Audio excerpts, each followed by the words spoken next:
Welcome to another episode of the No Ceilings Podcast. I'm Tyler Metcalf, joined as always by Tyler Rucker. Rucker, how are we doing? Really good. Really good. NBA basketball's back. Celtics just absolutely pulled out. Almost broke my heart on opening night after a fantastic preseason. Hit my first couple bets for NBA action, Metcalf, so that felt good. College basketball, 11 days. No Ceilings Plus announced. I'm feeling great. Life's dangerous right now. How are you doing, sir? How's everything holding up? Fantastic. We're approaching Halloween. We're going to be a little on theme with today's episode. We'll get to that in a minute, though. Bit of housekeeping. You mentioned it. No Ceilings Plus. We have introduced some more paid content this year over at NoCeilingsNBA.com. I cannot emphasize enough that the free daily stuff is not changing. We're not replacing anything. We're not getting rid of anything. We're adding more. We're trying to give you more and reward those of you who are willing and capable of paying and subscribing to it. Those of you who have been paying and subscribing, regardless, before this, you're incredible people. We appreciate it so much. The plans are $8 a month or $80 for the whole year. With that, you'll get access to select articles. Definitely a lot more NBA developmental stuff, how guys have progressed from their college days to what they're doing now in the pros. A lot of different scouting stuff. It'll be a really wide variety of articles. You'll get the preseason draft guide that's out on Friday, October 27th, correct? Yes. You'll get that for free. You'll get access to a private Discord where you can talk with us whenever you want. And with that, there'll be private video meetings and just a whole lot more access to us in general. So if you're able to, it would mean the world to us if you can subscribe. If not, no worries. We're still family. We're still building this really fun community over at No Ceilings. Rucker, did I miss anything in that? No, sorry, I jumped the gun a little bit, got a little excited, so I'm sorry if I cramped your style. No, never. Albert, I have to give shout out to Albert and Corey. They did a great job breaking it down on the recent episode of the Draft Deck. Metcalf did great there. All I'll say is this is a big deal for us. Very intense meetings, Summer League, talking about this because, as it was stated on the piece, I always wanted this to be free. Like when I talked to Metcalf and Corey and the whole team starting this up, I said fans deserve to have free basketball education about draft prospects. But we're at a point where the support's been unbelievable. We're trying to take this to another level. And you know, I said it online the other day, like this isn't just going to be a website. This is a company. We've had that vision since the first day we started No Ceilings that this is going to be a company. You know, I'm too old. Corey's too old. Metcalf's too old. Like we don't have time to be chasing other stuff. Like we're all in on this, and I'm not giving up on No Ceilings till I die. So I think this is a huge deal. And as I said, like I know what it means to ask people to invest their money in us. And because of that, and because of the whole team understands that, like we're going to work twice, 3 times harder this year. We're going to give you guys NBA content. We're going to give you everything you could possibly want. You want to talk to us. You want to talk about prospects. You want to get draft rumors, whatever you want. It wasn't something that we were like, Corey said this great. This wasn't just like hey, we got you. We're getting money from you now. No, this was something that we took very serious in a very, very long, intense meetings, and everyone agreed. But we were like, if we're doing this, it has to be worth more than what people are willing to pay. Like it has to be a steal for them. So I'm really proud of it.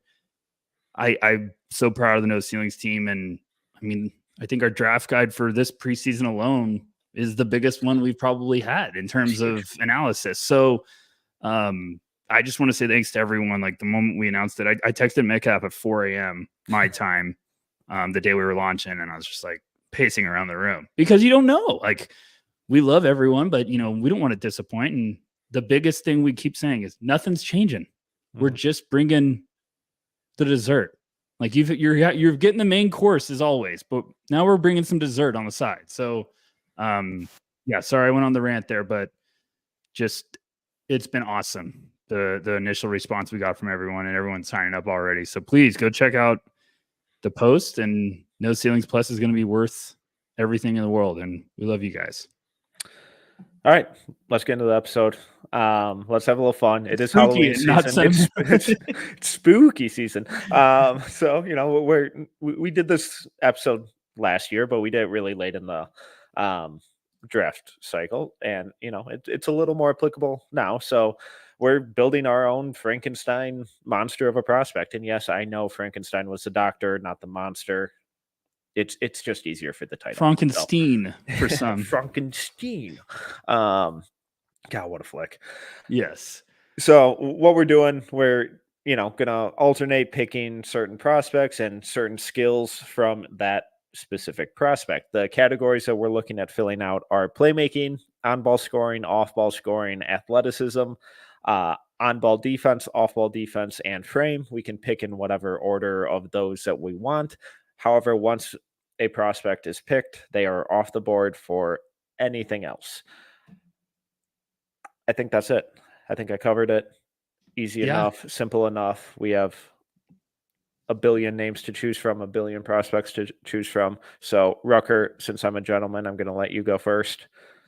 Who are you taking?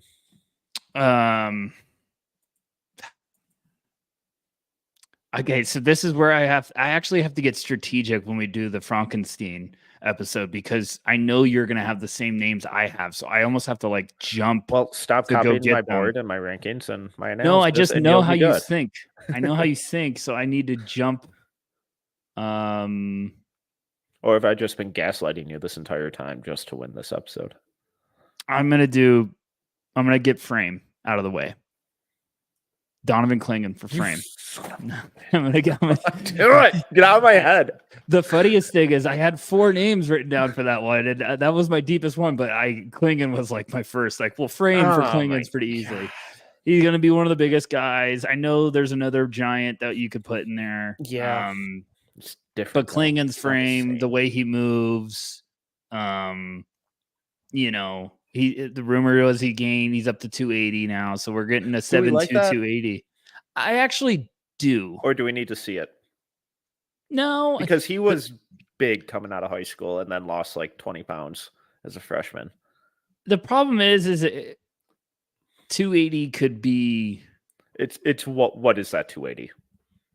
Yes, losing the weight. I think you're losing bad weight.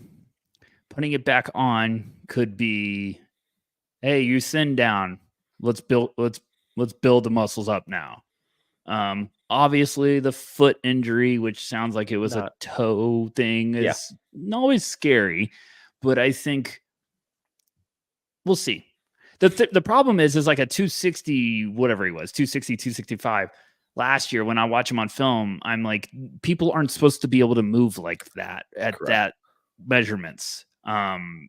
He's finishing lobs. He's looking like a high flyer above the rim, but I'm not too worried. I think I'm probably with you with wait and see. The big thing always too with basketball guys is you're going to burn that weight off. Even if you come into we've seen it all the time.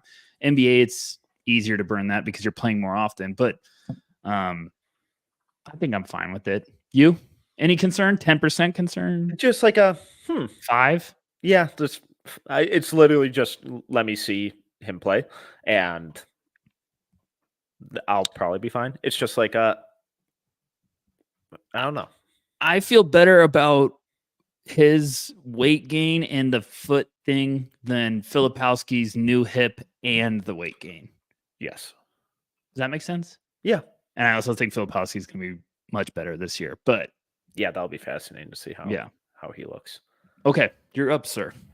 Okay. Well, now I can leave frame to last. You asshole. That was literally my first pick. I hate you so much. Get in line. That one goes around the corner. Okay. I'm going to go with athleticism. Ooh. And this one I struggled with, actually. So this is going to be really interesting. I'm going to go with Alex Sarr. Wow. Here's my thing with Sarr. had his name up and like tried to put it as a piece of a puzzle like 4 different places, and I was like, I can't find where I want to lean. So athleticism actually was probably where I think if you're going anywhere with him, you'd probably lean there. So I get that. That I think he has some of the most impressive physical tools in this draft class currently. Um, he's light on his feet. He moves super well, very springy, quick, fast in the open court.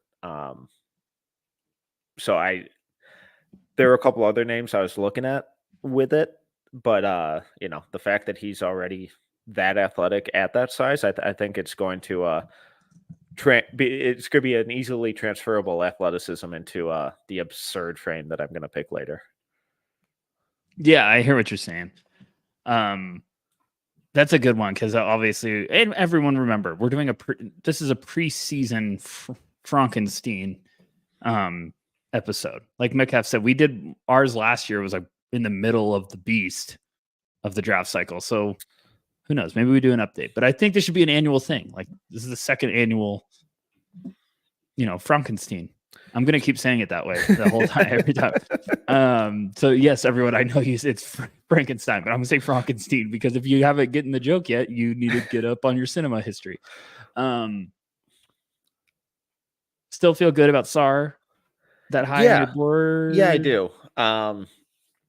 His production has obviously tailed off a little bit, but I think that's more so due to a minute thing where he's not playing 30 minutes a night necessarily. Mm-hmm. It's more so down in the teens, like basically all those young guys in the blitz are.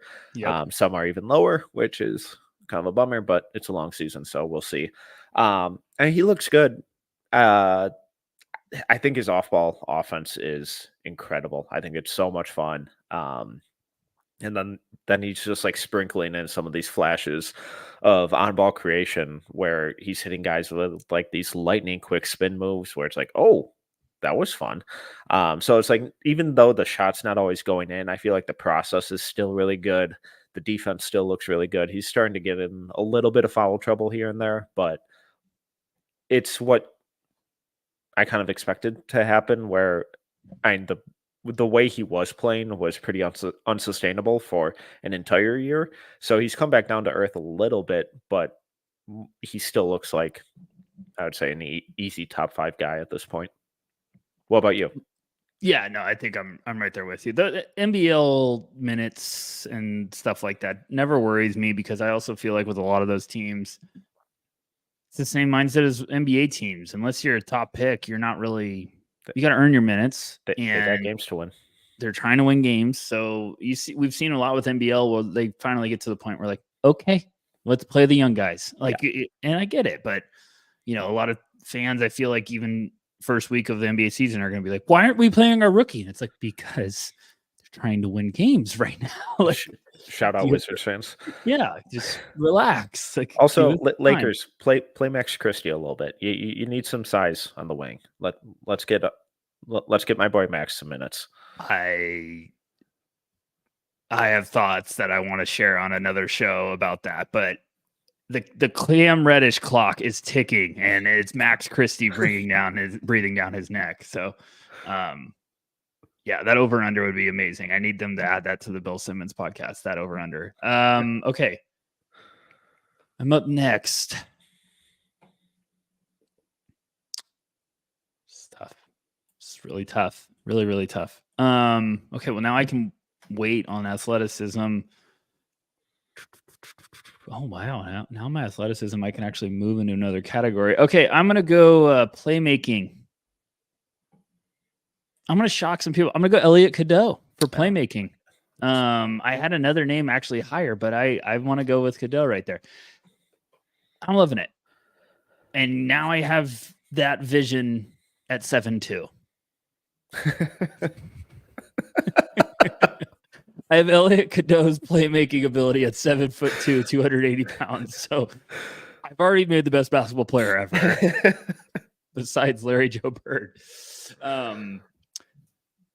Yeah, like everything people worried about with Elliot Cadeau just got answered by Donovan Klingon's height. So I feel pretty good about that. The playmaking one was pretty easy to get fun with some names on there, but I feel like that's one of the deeper ones yeah, I was like, for oh, this exercise. Yeah. rattled off 3 right away, and I was like, next. But Yeah. No, I appreciate you not taking the best one. So I know who you're that's gonna fun. take, Of but course you do, because yeah, unpredictable. yeah. Um, but So yeah, where are you? I know you were really high on Cadeau. We talked about him a little bit, I think last episode. Um, you still there? Are you still thinking he's a lottery guy, or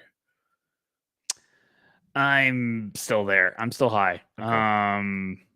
High on him as a prospect. Don't get it twisted, guys. I've got him at 12. Okay.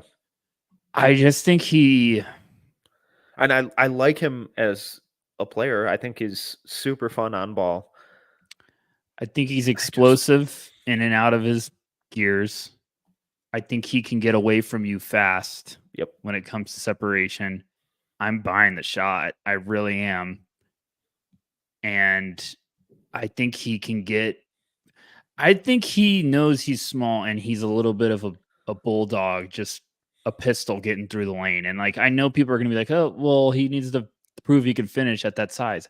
I think he's gonna be ready to do that. If he shows me he can, you know, finish in the lane, floaters, have some touch, take on contact, it's going to check a lot of boxes in a hurry. That's one where if he proves that area, then I'm like, oh, okay, like I'm really in. But just seeing practice clips or, the scrimmage, and I know everyone's like, why are you? Because the scrimmage is, I'm going to watch everything I can. But like, just the way he moves, the command he has, the composure he has on the court, if he's shooting around 40% and putting up big numbers and some of the passes he's throwing, I'm just in. Yeah. I'm in. I'm just a big believer. When you're that little and you can really get places, and I don't think it's erratic with his burst. I think it's like he understands where he wants to get. He knows how to lull people to sleep and then explode. I'm buying it right now. Hey, if he shocks me and doesn't come out of the gate strong, okay, I'll move him down a little bit. But right now, I just really like what I've seen. And this is a tough guard class. Like there's a Yeah. lot of really good guards. So where do you Yeah. have him? 27. Yeah, see, you're I you're love a how he height plays. guy. You're a height Well, hater. the NBA is are they're the heightest, and Heightus. and we're projecting these guys to go into their league. So you know, um, I'm I just want him to be saying. good. I think he's an incredible playmaker. I buy the shot too. I think he gets psyched out a lot of the time when he gets into the lane and panics and throws some wild passes when there's a floater or a layup available. Um, but Do again, you that was think high that could school film. be? Yeah. Do you think that could be? I'm a stud and I'm trying. I'm bored and trying stuff. No, it from at least the games that I saw, it looked more like I don't want to get my shit swatted here. See, I think he also has a little bit of jerk in him Yeah, to go at people that you don't see with small guards. Like I think some guys will be like, I'm shy. I'm not ever gonna. And I think Elliot will have points like, screw this. I'm going at you. Those worlds just need to level out to one being much more than the other. And I'm just in wait and see. yeah, This is my early, if we were playing the stock game to start the year, I'd probably be buying a lot of Elliot Cadeau if you had him at $27 or at 27th on the market. I'd be like, yeah, I'll take a ton of that, please. But speaking of, we need to get Wall Street back. But shout out Corey. Go ahead. You're up next, sir. okay. I'm gonna go off ball defense and go Justin Edwards. It's just a really good pick. Yeah, I know, that's why I did it. No, I mean, I think that's going to hurt me in another section. Let me check. No, okay, I'm safe. I had him listed on there. It's just special, the amount of ground he covers and his awareness and his just length and positioning and timing. It's everything you want from a weak side defender. I'm back to believing. Like I have him at number 1 on my board. There Same. you go. For all the no ceilings plus people you're gonna see our personal big boards, you already get to find out who's my number 1 by listening to the podcast. And I, again, just watching the scrimmages, going back and watching old film, I feel like I'm buying into another level of love. Am I crazy? What level are you talking about? Well, they're going to be small because Yeah. they have no bigs. Correct. Calipari came out, said Big Z still isn't cleared. So they're probably starting the season out small. I watched the scrimmage that everyone wants to talk about because Rob Dillingham dropped 40. They all played like 800 minutes. So the box scores looked great. But basically, they just had Adut Thiero and Edwards guarding each other. And I really loved it because Adut Thiero is one of my favorite guys. Corey got me hooked on him in the beginning of the year. And every time I watch anything they've done, he pops to me. I think he's just going to be one of those jack of all trades, like nasty, tough players. But he's a big guy now. Like he's put on muscle. He's a pro. I feel like he's like 222 or 230, but he's just stocky. Yeah. And they were just battling him and Edwards, like in the post. They're just because they're playing against each other. And I just think Edwards is almost going to have to be like, hey, you're your 6'8" wing, but we're small. You need to go rebound and be like grab and go. So I think he's good at that too. Like I generally like his rebounding. I mean, when we were in Portland drink, between every break, him and Omaha Blue were going down and doing like one-on-one post stuff against each other, which was cool. And they were the only guys really doing that. I mean, some other guys were doing form shooting and whatnot, but that's not relevant. So I don't think it's out of the question. And I also think his overall scoring game is more crafty rather than like explosive or athleticism reliant. So if he starts matching up on power forwards and stuff and can drag them out to the perimeter and can kind of dance with them, it gets interesting. I almost think it might be like brilliant from a developmental point for Calipari working with Edwards of like teaching him like you need to go get you need to be aggressive but not just scoring. Like you need to go help us. Like you need to go hit the boards. You need to run the offense. You need to run the break in transition.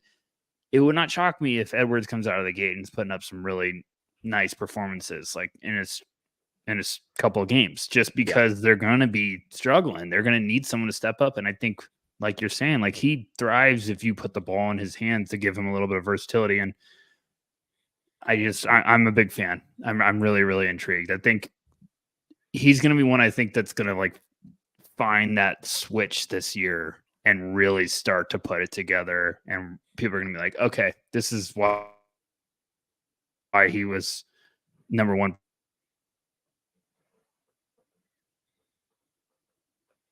Oh, you there? Did I cut out? Did you? No, you're good. Go ahead. Live. This is why we do it live. No, Okay. You're good. It was probably me. Okay.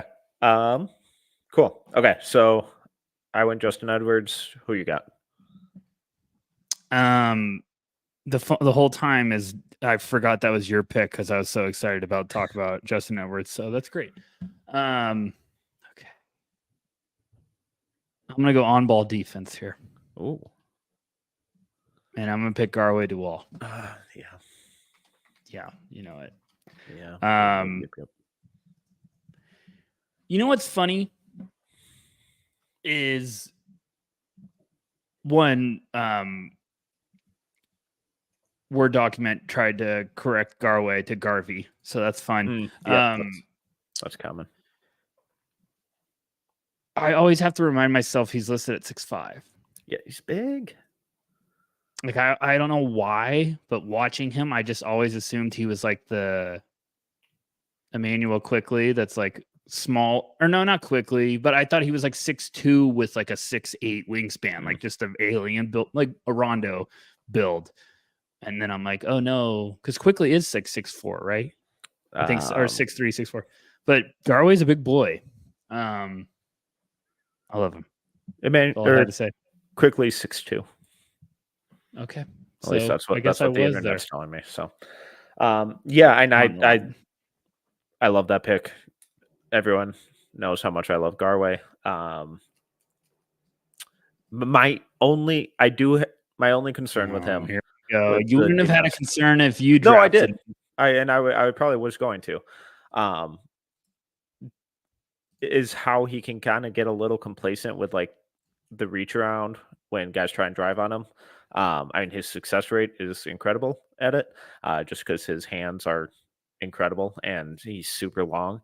But that disappears pretty quickly as you scale up in competition. Do you think that's just these high school kids have no shot against me and it'll clean up at the next level, or do you think it's something to keep an eye on?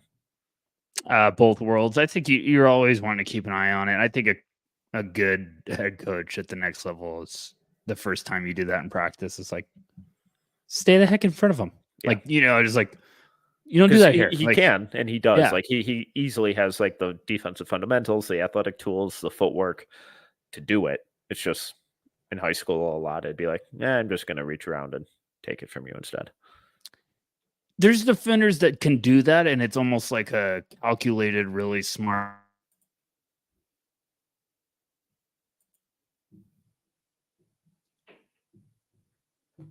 At it. It's me. It's my internet. Shout out to the Cox company in COX in Arizona for all the people out there. They're terrible. So yeah, I'm sorry guys. No, you're good. Terrible. Yeah, I think that's just an Ole thing that a college coach grabs you and it's like, stay in front of them. So, okay, go ahead before my internet just keeps cutting out. Okay, I'm gonna go on ball scoring. I'm going with a guy that I think both of us think is a big time sleeper in this draft, Caleb Foster. Oh, that's a really good one. I didn't have him down. That's a really, really good one. We talked about it on the playback stream, and it was right before you joined us. And Maxwell and Steven we're all talking about like, hey, who's a wild card that could really just shock people? And, is the huge climber, is the Keegan Murray, climbs up from middle to late first round preseason and gets into the top 5. And I said, I think there's a world in which Caleb Foster does that. I really do. Like, I've gone back and watched him. He's the one name I'm just staring at with like laser eyes now, because I'm like, why can't I feel like there's a world in which you're going to be cooking. So that's my why. I love him. I really am starting. Okay, I don't love him yet. I'm really excited about how I could probably fall in love. There you go. Yeah, I have him at 15 right now. Yeah, I have him at 14. I'm right there with you. So I just explosive scorer, just fills up the stat sheet in a hurry. I buy the shot, and he took a lot of really difficult stuff off the bounce, off movement, off the catch, all of it. Explosive around the rim. I think he could be in for a huge year, especially if McCain and Proctor are getting the bulk of like the on-ball kind of creation responsibilities. I think the numbers for a lot of these Duke guys could look really wonky and like misleading at the end of the year, just because it could be everything could just be so spread out. But I think he's really one of these guys where he just keeps climbing because all he does is perform and get buckets. Absolutely.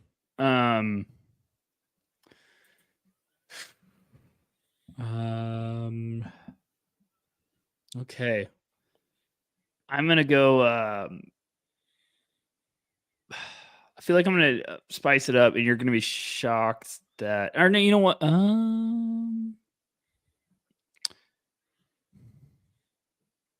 This is tough because I have a lot of names that, oh man. All right. I'm going to go off ball shooting. Okay. I'm going to do Miles Kelly. I'm tired of pumping him, but I've watched more, and my man can run for days and shoot for days. And I know that's probably going to shock you, and you're going to be like, "What?" But I was actually looking around, and I was like, I don't preseason wise. I'm like, I had a couple names. I had 3 names. But I feel the best about Miles Kelly right now. Does he do anything in terms of scoring inside the arc?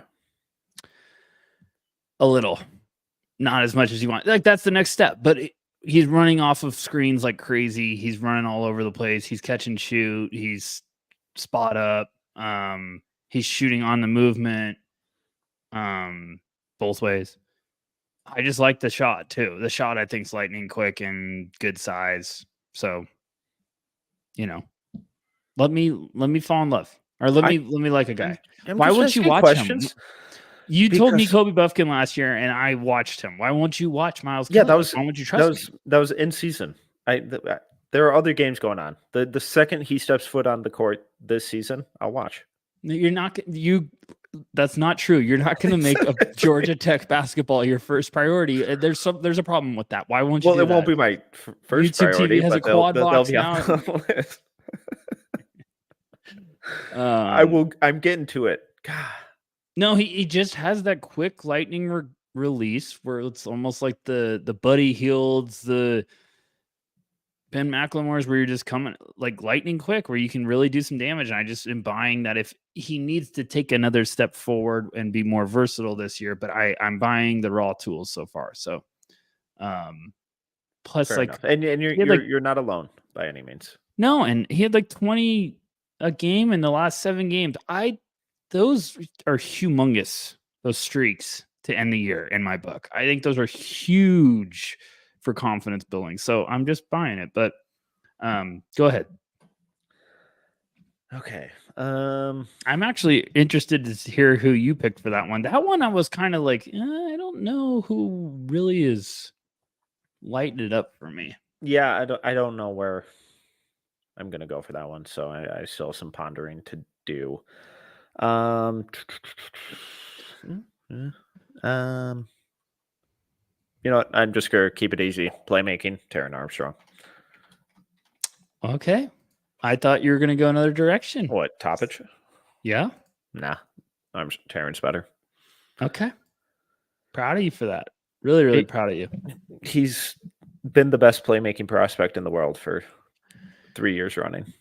He it is a true statement. He had a pass in preseason against the Wizards where he was just having a brutal game and someone was smothering him and he just got like pissed off and like threw an underhand rocket like cross court, and I was like laughing because it was like a pass where 95% of us would throw it like at someone's ankles or out of bounds, and he just threw like a pissed off underhand fastball right into someone's chest, like his teammates. And I was like, how did he throw that so easily?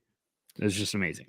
Yeah, I mean, he sees the entire court the entire time and just delivers some incredible stuff.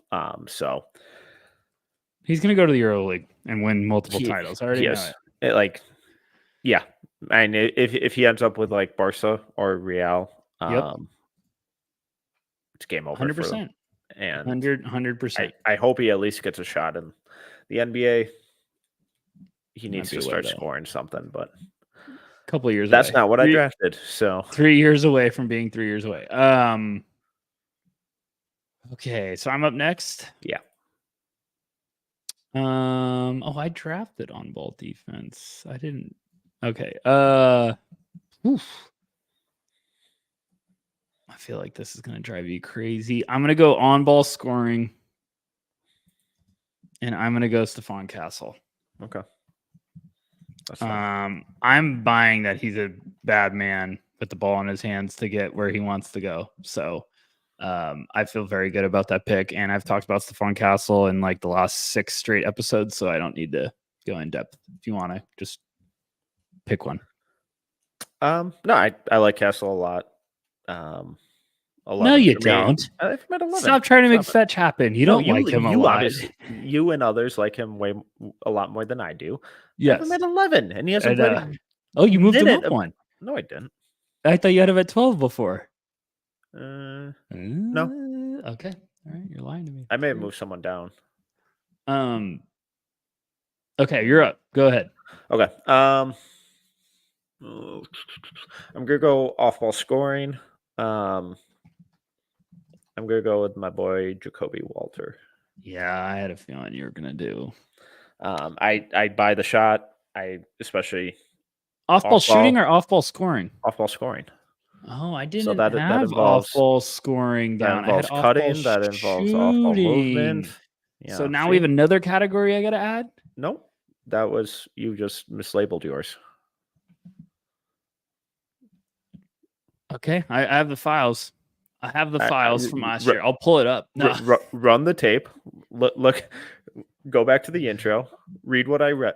Read what I said when I laid out the categories. Maybe okay, whatever, fine. Well, now maybe I'll repick my Miles Kelly pick then, because I thought it was off-ball shooting, which makes way more sense. No, it's off-ball scoring. Okay, fine, whatever. All right, it's not my fault you don't listen. I want to find the files after. They're in the computer. Just once the pod goes up, listen to the intro. Yes, where I laid out all the categories. You said in the intro. Okay, I know what you said in the intro, but I set you because it doesn't seem like you did. Okay. All right. Okay. Who? Okay. I'm so annoyed. Okay, Jacoby for off-ball. Parentheses. Nope. Just scoring. Just off-ball scoring. All right. I still like Miles Kelly. Yeah, I thoughts about Jacoby. Some of the other names I was looking at there were more off-ball shooters like Tucker DeVries. I had Tucker and I had Alex Tui too. Tui looks nice. I think Alexander Sarr would fit perfectly in off-ball scoring. Zachary Reese-Asher, piece coming Friday. Go check it out. Oh, yeah, NBA.com. His off-ball scoring has been tremendous. Just needs to find some consistency with that shot, but it's early, plenty of time. Sorry, you're up. You have athleticism and off-ball defense left. I'm gonna go Kevin McCullough for off-ball defense. Yeah, that was my pick last year. Yeah, I saw. I wrote him down actually, and then looked at our graphic from last year's and laughed that he was one of the picks. And I was like, well, those are my two names. My two names were literally, or I had three. I had Jacoby, McCullough, and Justin Edwards. So McCullough's been the best one of the. I'll relinquish to top 5 team defenders in the country for the last however many years. He's incredible. Just his hands, his awareness, the timing, communication, versatility. He's gonna get on our roster because of that. And just shoot 38% from corners, please. I don't think he's gonna have to right away. I think he would go to it. Like I think the Celtics would. No, I meant like this year. Oh yeah, but I'm saying I think the team. I don't think in the pros he will, but I think an NBA team will be like, we just want you to play great defense. You're fine. If Marcus Smart can turn into a respectable shooter, Kevin McCullough can figure it out eventually. Is there like some like Nashi Marshall potential with him? I think so. Where he's just kind of like this gadget, do-it-all college upperclassman like Marshall was at Xavier, and then he's never really a big-time shooter. I may be misremembering Marshall's college numbers. I don't have them up in front of me, so apologies if I am. But then he kind of finds just a niche with the Pelicans and does a bunch of the dirty work off the bench. Is he a guard version of Herb Jones? Maybe without the freakish athleticism. Yeah, that's the problem. I think the garbage guys always have a spot in the league. Yeah. Regardless of position. If you have the measurements, which McCullough is going to hang his hat on playing potentially 3 positions, guarding multiple positions, being an unbelievable team defender, smart playmaker. Like, I think he's a dream guy off the bench early on. I think he's a dream guy. He is 100% a Spur. Like the Spurs just get him, and somehow he's like their 6th or 7th guy, and they have a playoff game, and he's unbelievable. Yeah, or the Thunder. Like he is just. That's what I always say. Like he's the guy that helps a good team become great. Mm-hmm. He's was it you or someone put it perfectly? Like he's not a guy that turns a bad team into good. Oh, He yeah. is a guy that puts a good team into great. Is Yeah, that I've said you? that. Yeah, and I've I said that loved how you before. I said don't that. know if I originated it. No, I think you said that to me, and I was like, I love how you put that. I think McCullough is a perfect candidate for that category. Okay. All right. I got on ball defense and frame left. I know that you're not going to take the guy who I have slotted in for frame. So let's look at on ball defense. And I'm not. You really kind of screwed me with that Garway pick.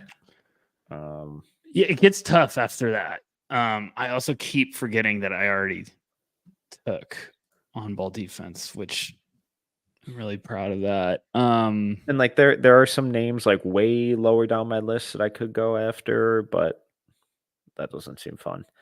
Um, okay, I'm torn between two. I'm just I gonna. mean, I can help you, or if you just want to I'm play it close to the chest. I'm gonna go with the experience. I'm gonna go Trey Alexander. It just seems like a smart pick.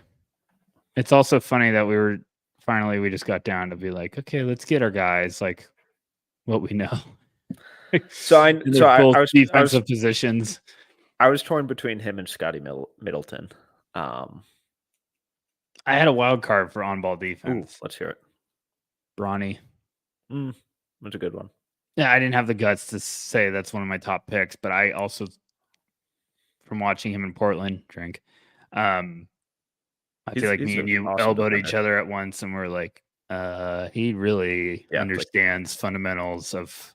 he's physical too. Yeah, I think Bronny could. Obviously, I hope the health and everything. I think he could turn into a real psycho defensively. Like I think he could be a really fun. He'd need to just be like, "This is me. I'm Yeah. all in. I'm being." He will never be an animated Patrick Beverly type, but he needs to be like, I'm going to ruin people's lives on the defensive side of the ball. Yeah. And I think he has the intelligence, obviously the bloodlines. But I think he just has the right mindset. And like he was just doing little stuff, which I'm like, that's a very good foundation for understanding what you could do. He legitimately gets how to play. Like Yeah, and he it just sounds needs cliche, but time. he gets it. He needs time to pick up some tricks and some tendencies and like how to make people, just like playing the game. He just needs time, but you can tell already that's like, ooh, I don't see guys do that stuff already. Sorry, I'm ranting about it, but No, I want him to play so bad this year and be same. healthy and good. Just the other name I was thinking of was Tyrese Hunter, but he's way down. I think Reese Beekman, another good shout for that. Beekman's a good one I didn't think of. Ron Holland, obviously, but I'm assuming that's probably where you're going with athleticism, but I could be wrong. I don't know. I feel like Ron Holland's just a little too chaotic right now, but we'll see. Could have gone with Ron Holland. That would have been nice. I am actually, you know what? Screw it. I'll just lead into it. I am going to pick Ron Holland for my athleticism. Yeah. I was thinking of shaking it up and saying Cohen Carr just because of the dunk clip, but no, I'm going to go Ron Holland. So he was the other name I was thinking. I was torn for athleticism between him and Sarr. I just started imagining Ron Holland's speed with 7.22. Can you imagine how fast Ron Holland gets downhill and instead Ron Holland of being 6'6", his straight line speed is 280? absurd. That dude flies. It's like having 100 speed in a video game and you're just like full sprint turbo, like when like Tyreek Hill and Madden or something, when you're just like they clearly the top is 99 for everyone and Tyreek Hill somehow it says 100 but it's 110. Yeah, I love Holland. I really do. People in the front row are going to be in danger. Okay, cool. So I just have no, he is you know what? That's a good point. That is a you gotta have a warning sign. Ron Holland coming, if you're sitting front courtside. Okay, what do you have? Just frame? yeah, and Oh, I'm assuming you know where I'm going. there's a lot of big guys. Are you taking Edie? Yeah. I had Edie, Mara, and Bona with Klingon. And I No, was not just with like, those I'm little chicken laughing at legs on everyone. Mara. What? Not with Mara's chicken legs. Yeah, Mara. I can't get over Donovan Klingon with Ron Holland's speed. I just can't. I'm laughing Yeah. hysterically about it. Well, now I have Zach Edey moving and jumping like Alex Sarr. So Yeah, that's a good time. I think Zach Edey's going to get drafted this year. I think this is the year. I'll tell you one thing. He's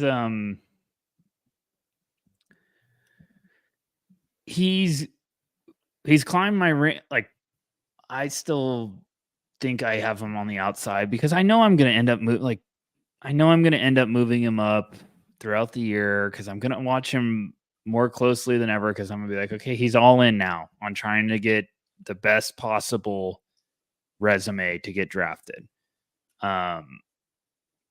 And I know like some people were saying he did some good stuff over the summer for FIBA and stuff, or FIBA World Cup, whatever, blah, blah, blah. I think we can't underestimate because he was on Canada's team, right? But he got some minutes. Yeah. So even the littlest minutes for that stuff, I think it's so important for development. And what I'm trying to get at is like, he's now on I'm watching you very closely and excited about it. Mm-hmm. Not like to be a jerk, but I'm going to watch and be like, can this work? And I feel like with guys like that, then if you start getting excited, you go back to watch again the previous year and be like, okay, what has he improved on? And I will be shocked if he's not drafted. We've said this on previous episodes because I think someone's going to say, if it's going to work, it's going to work with us. If it's not going to work, we tried. But some team's going to be like, we don't want somebody else to have this work. And I'm not saying as a starter, I'm just saying like as a rotation big, a nice piece. So, And I think what do you need to see Metcalf from him this year? Because he's going to put up cuckoo numbers. Yeah, and he has for the last 2 years. I think his assist numbers are going to look a lot better. Whether or not his passing has really changed a whole lot, I'm not so sure. But I think there are a lot of young shooters who are now a year older on last year's team. So I expect them to be a little better. I'm blanking on his name, but they have an incoming shooting guard. Miles Colvin? Yes. That we both really, really like. Who I think, could really help facilitate in that area. And if he could consistently make like a face up 15-footer, that would be awesome. Maybe a little more passing out of the short roll, stuff like that. Because in the NBA, he's never going to be asked to go post up and get 30 points. It's going to be crash the boards, protect the rim, screen, clean up stuff around the rim. That's what it's going to be. But like you look at a team like Memphis, who, you replace Steven Adams with 10, 15 minutes of Zach Edey. I feel like that would work rather nicely. So I think there are a lot of spots for him in the league as a role player off the bench, and that's a really good career for an archetype that's largely kind of gone extinct. He's just too skilled and too productive to not carve out some sort of opportunity. I agree. 100% agree. Okay. Look at us coming in way under an hour. I was a little shocked. I thought I was going to look up and it was like an hour and 30 minutes, but we're getting good. Just short and sweet with us this week. Good. Okay, so to recap, I have Zach Edey's frame with Alex Sarr's athleticism, playmaking like Taron Armstrong, while also scoring on ball like Caleb Foster and scoring off ball like Jacoby Walter, and then defending like Trey Alexander on ball and Justin Edwards off ball. you have Donovan Klingen's frame running around with Ron Holland's athleticism, playmaking of Elliot Cadeau, on-ball scoring of Stephen Castle, off-ball scoring of Miles Kelly, and then defensively playing like Garway Dewall on-ball and Kevin McCullough off-ball. It's just horrifying results for these two creatures. Yeah. I usually am not this guy, but I pulled up the graphic from last year. It was off-ball shooting. But because we had confusion, okay, well, I'm gonna say we keep it. That was done. Off-ball scoring. Off-ball scoring is probably, we should transition to that being. It doesn't make sense if we have off-ball shooting and on-ball scoring. I feel like it should be either coexisting. Off-ball. Yes. So I like what you said better. So I'm going to say. Would you like to replace your Miles Kelly pick? You want to help me? Let's do it together. Who give me your top three? The idea of Donovan Klingen sprinting off screens and hitting movement threes is a lot of fun, though. Yeah, it does. Who would you say? Let's just keep it. Who cares? We're having fun here. By the way, Dame has 21 at halftime right now. That's fun. He's probably happy. Who would you say are some of the best cutters? You had to give me like three maybe. Oh boy. I just because they're top of mind. I think Researcher and Saloon have been really good with their off-ball movement. Shout out Ignacio on No Ceilings team. He wrote about a couple guys, international stuff. Yes. I love having Ignacio on the team. It's great. Him and Rowan, it's fantastic. Man, it's gonna be interesting. I'm trying to figure out the guys that are really going to pop this year. I think Cameron Carr is a really good off-ball mover. I feel like I've heard that too. I feel like it's a good name is what I meant to say. My brain's fried. Cam Spencer and Tucker DeVries, I think, move really well without the ball. There are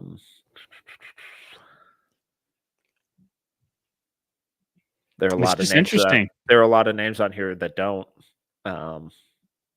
I'm finding a lot of guys who I really hate their off-ball scoring. Those should all kind of probably be some of my top ones. I think Justin Edwards is probably up there too. Yeah. I was thinking Edwards. Ron Holland's shown some stuff. Scotty Middleton. I almost went crazy and had Isaiah Collier for on-ball scoring. Because my thought process was, yes, the perimeter games are probably a little bit interesting, but what if I'm getting downhill all the time? I mean, he will get to the basket.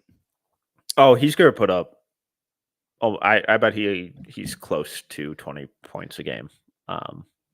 I think he is probably the best rim pressurer, because that's a term apparently. I think his rim pressure ability is probably the best in this class. It's freakish how easily he gets there and how constant he gets there. But then he also shows really incredible playmaking instincts out of those drives too, where it's not just, all right, let me get there and chuck up a random off-balance, ill-advised shot like a couple incoming freshmen do. But he's finding off-ball shooters and cutters and stuff like that. So I think his rim pressure is incredible, but then also just the versatility of what he does out of it is really, really, really important.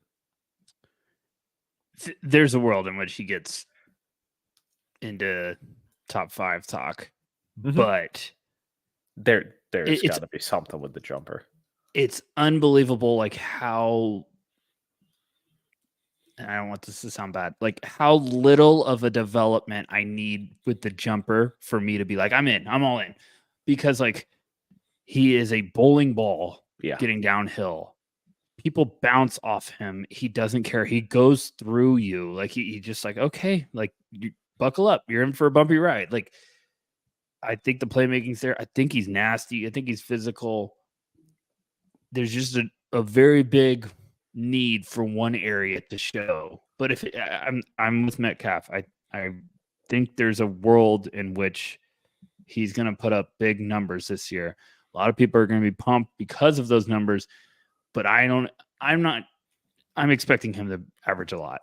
Like I need to watch his shot. 18 points, 7 assists a game be unrealistic? Because he's gonna get to the line a ton too. Just he's because gonna of that rim live pressure. at the free throw line. Yeah, he's gonna destroy some people. I don't know. I mean, it's a big number. Anytime you're getting close to 10 assists in college, it's just such a huge number. I mean, I feel like Morant was the last like big early pick to get to that number. I know some other guys have done it where I think was Yuri Collins 1 year like up there or something. I don't know. I'm blanking. But he's going to put up big numbers. It's just the jumper. It is literally just the jumper for me. Like, I still am convinced he has some hitch on his free throw. It drives me nuts. But yeah, I like. There's a lot of guys like that this year. I'm gonna be excited to see. All right. Anything else? No. This is great. This is just really great. All right. Well, once again, I'm Tyler Metcalf. You can follow me on Twitter at TMetcalf11. He is Tyler Rucker at Tyler_Rucker. If you enjoyed this episode, please make sure to subscribe, leave a review, and a 5-star rating. Till next time, see ya.